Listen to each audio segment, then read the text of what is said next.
امام حسین علیہ السلام، ابو الائمہ، امیر المومنین حضرت علی علیہ السلام اور سیدۃ النساء حضرت فاطمہ الزہرا سلام اللہ علیہا کے فرزند اور پیغمبر اسلام حضرت محمد مصطفیٰ صلی اللہ علیہ وآلہ وسلم اور جناب خدیجۃ الکبریٰ کے نواسے اور شہید مظلوم امام حسن علیہ السلام کے قوت بازو تھے۔ آپ کو ابو الائمہ الثانی کہا جاتا ہے کیونکہ آپ ہی کی نسل سے 9 امام متولد ہوئے ہیں۔ آپ بھی اپنے پدر بزرگوار اور برادر عالی وقار کی طرح معصوم، منصوص، افضل زمانہ اور عالم علم لدنی تھے۔ امام حسن علیہ السلام کی ولادت کے بعد 50 راتیں گزری تھیں کہ امام حسین علیہ السلام کا نقطۂ وجود وطن مادر میں مستقر ہوا تھا۔ امام جعفر صادق علیہ السلام فرماتے ہیں کہ ولادت حسن اور استقرار حمل حسین میں 1 دہر کا فاصلہ تھا۔ ابھی آپ کی ولادت نہ ہونے پائی تھی کہ روایت ام الفضل بنت حارث نے خواب میں دیکھا کہ رسول کریم کے جسم کا ایک ٹکڑا کاٹ کر میری آغوش میں رکھا گیا ہے۔ اس خواب سے وہ بہت گھبرائیں اور دوڑی ہوئی رسول کریم کی خدمت میں حاضر ہو کر عرض پرداز ہوئیں کہ حضور آج ایک بہت برا خواب دیکھا ہے۔ حضرت نے خواب سن کر مسکراتے ہوئے فرمایا کہ یہ خواب تو نہایت ہی عمدہ ہے۔ اے ام الفضل، اس کی تعبیر یہ ہے کہ میری بیٹی فاطمہ کے بطن سے عنقریب ایک بچہ پیدا ہوگا جو تمہاری آغوش میں پرورش پائے گا۔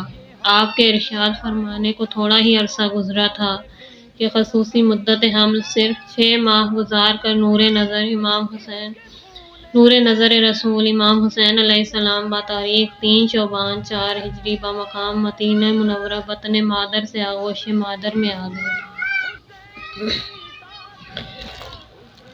آپ کے ارشاد فرمانے کو تھوڑا ہی عرصہ گزرا تھا کہ خصوصی مدت حمل صرف 6 ماہ گزار کر نور نظر رسول امام حسین علیہ السلام بتاریخ 3 شعبان 4 ہجری بمقام مدینہ منورہ بطن مادر سے آغوش مادر میں آ گئے۔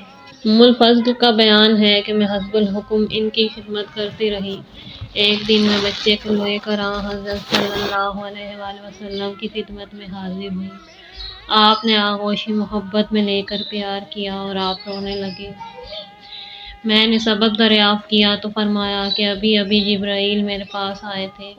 وہ بتلا گئے ہیں کہ یہ بچہ امت کے ہاتھوں نہایت ظلم و ستم کے ساتھ شہید ہوگا، اور اے ام الفضل، وہ مجھے اس کی قتل گاہ کی سرخ مٹی بھی دے گئے ہیں۔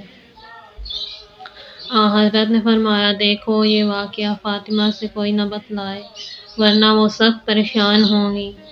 ملا جامی لکھتے ہیں کہ ام سلمہ نے بیان کیا کہ ایک دن رسول خدا میرے گھر اس حال میں تشریف لائے کہ آپ کے سر مبارک کے بال بکھرے ہوئے تھے اور چہرے پر گرد پڑی ہوئی تھی۔ میں نے اس پریشانی کو دیکھ کر پوچھا کہ کیا بات ہے؟ فرمایا، مجھے ابھی ابھی جبرائیل عراق کے مقام کربلا میں لے گئے تھے۔ وہاں میں نے جائے قتل حسین دیکھی ہے اور یہ مٹی لایا ہوں۔ اے ام سلمہ، اسے اپنے پاس محفوظ رکھو۔ جب یہ خون ہو جائے تو سمجھنا کہ میرا حسین شہید ہو گیا۔ ولادت کے بعد سرور کائنات صلی اللہ علیہ وآلہ وسلم نے امام حسین کی آنکھوں میں لعاب دہن لگایا اور اپنی زبان ان کے منہ میں دے کر بڑی دیر تک چسایا۔ اس کے بعد داہنے کان میں اذان اور بائیں میں اقامت کہی، پھر دعائے خیر فرما کر حسین نام رکھا۔ علماء کا نام ہے، یہ نام اسلام سے پہلے کسی کا بھی نہیں تھا۔ وہ یہ بھی کہتے ہیں کہ یہ نام خداوند عالم کا رکھا ہوا ہے۔ یہ نام بھی دیگر ائمہ کے ناموں کی طرح لوح محفوظ میں لکھا ہوا ہے۔ امام حسین علیہ السلام کا نام رکھنے کے بعد سرور کائنات صلی اللہ علیہ وآلہ وسلم نے حضرت فاطمہ زہرا سلام اللہ علیہا سے فرمایا کہ بیٹی، جس طرح حسن کا عقیقہ کیا گیا، اسی طرح اس کے عقیقے کا انتظام کرو، اور اسی طرح بالوں کے ہم وزن چاندی تصدق کرو جس طرح حسن کے لیے کر چکی ہو۔ الغرض ایک مینڈھا منگوایا گیا اور رسم عقیقہ ادا کر دی گئی۔ آپ کی کنیت صرف ابو عبداللہ تھی، البتہ القاب بے شمار ہیں جن میں سید، سبط اصغر، شہید اکبر اور سید الشہداء زیادہ مشہور ہیں۔ علامہ محمد بن طلحہ شافعی کا بیان ہے کہ سبت اور سید خود رسول کریم صلی اللہ علیہ وآلہ وسلم کے معین کردہ القاب ہیں۔ ملا جامی رحمۃ اللہ علیہ فرماتے ہیں کہ امام حسین علیہ السلام کو خداوند عالم نے وہ حسن و جمال دیا تھا جس کی نظیر نہیں ملتی۔ آپ کے روئے طابع کا یہ حال تھا کہ جب آپ جائے تاریک میں بیٹھ جاتے تھے تو لوگ آپ کے روئے روشن سے شمع طریق کا کام لیتے تھے، یعنی ہر چیز روشن ہو جاتی تھی اور لوگوں کو تاریکی میں راہ روی کی زحمت نہیں ہوتی تھی۔ امام حسن علیہ السلام اور امام حسین علیہ السلام ایک دن رسول کریم صلی اللہ علیہ وآلہ وسلم کی خدمت میں حاضر تھے، یہاں تک کہ رات ہو گئی۔ آپ نے فرمایا، میرے بچوں، اب رات ہو گئی ہے، تم اپنی ماں کے پاس چلے جاؤ۔ بچے حسب الحکم روانہ ہو گئے۔ راوی کا بیان ہے کہ جیسے یہ بچے گھر کی طرف چلے، ایک روشنی پیدا ہوئی جو ان کے راستے کی تاریکی کو دور کرتی جاتی تھی، یہاں تک کہ بچے اپنی ماں کی خدمت میں جا پہنچے۔ پیغمبر اسلام جو اس روشنی کو دیکھ رہے تھے ارشاد فرمانے لگے، خدا کا شکر ہے کہ اس نے ہم اہل بیت کو عزت و کرامت عطا فرمائی۔ ماں کا بیان ہے کہ ایک روز رسول خدا صلی اللہ علیہ وآلہ وسلم امام حسین کو داہنے زانوں پر اور جناب ابراہیم کو بائیں زانوں پر بٹھائے ہوئے پیار کر رہے تھے کہ ناگاہ جبرائیل نازل ہوئے اور کہنے لگے، ارشاد خداوندی ہے کہ دونوں میں سے ایک کو اپنے پاس رکھو۔ پیغمبر اسلام صلی اللہ علیہ وآلہ وسلم نے امام حسین کو ابراہیم پر ترجیح دی اور اپنے فرزند ابراہیم کو حسین پر سے فدا کر دینے کے لیے کہا۔ چنانچہ ابراہیم علیل ہو کر 3 یوم میں انتقال کر گئے۔ راوی کا بیان ہے کہ اس واقعے کے بعد سے جب امام حسین حضرت کے سامنے آتے تھے تو آپ انہیں آغوش میں بٹھا کر فرماتی تھی کہ یہ وہ ہے جس پر میں نے اپنے بیٹے ابراہیم کو قربان کر دیا۔ ایک مرتبہ امام حسن اور امام حسین علیہ السلام کم سن کے عالم میں رسول خدا صلی اللہ علیہ وسلم کی نظروں کے سامنے آپس میں زور آزمائی کرنے اور کشتی لڑنے لگے۔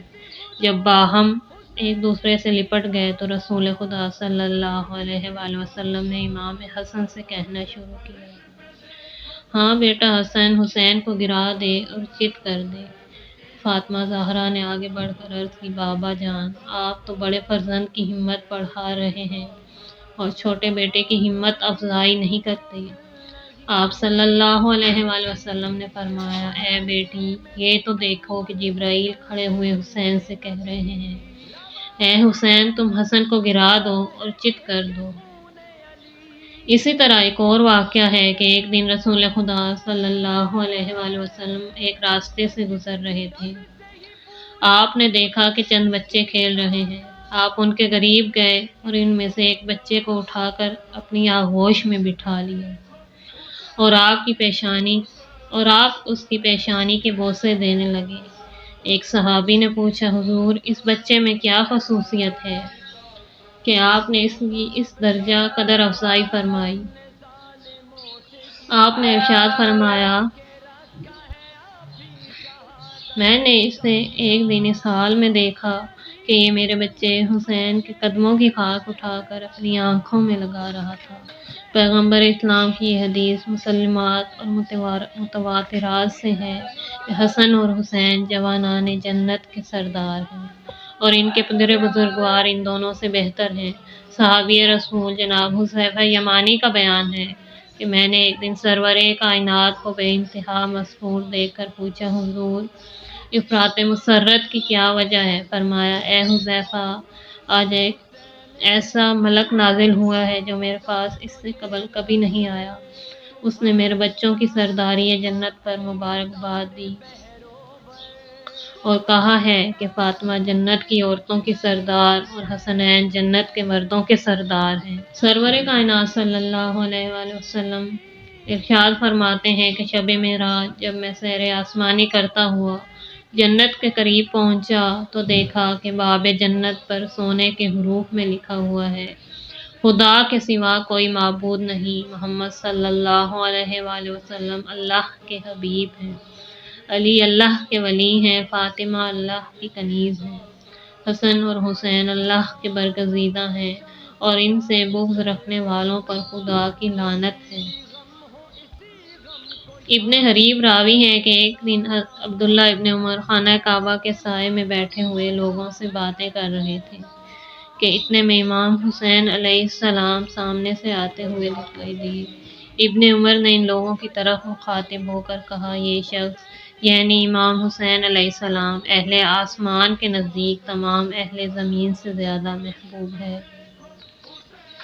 ایک مرتبہ امام حسین علیہ السلام گھوڑے پر سوار ہو رہے تھے۔ حضرت ابن عباس صحابی رسول صلی اللہ علیہ وآلہ وسلم کی جو نظر آپ پر پڑی تو آپ نے دوڑ کر حضرت کی رکاب تھام لی اور امام حسین کو سوار کر دیا۔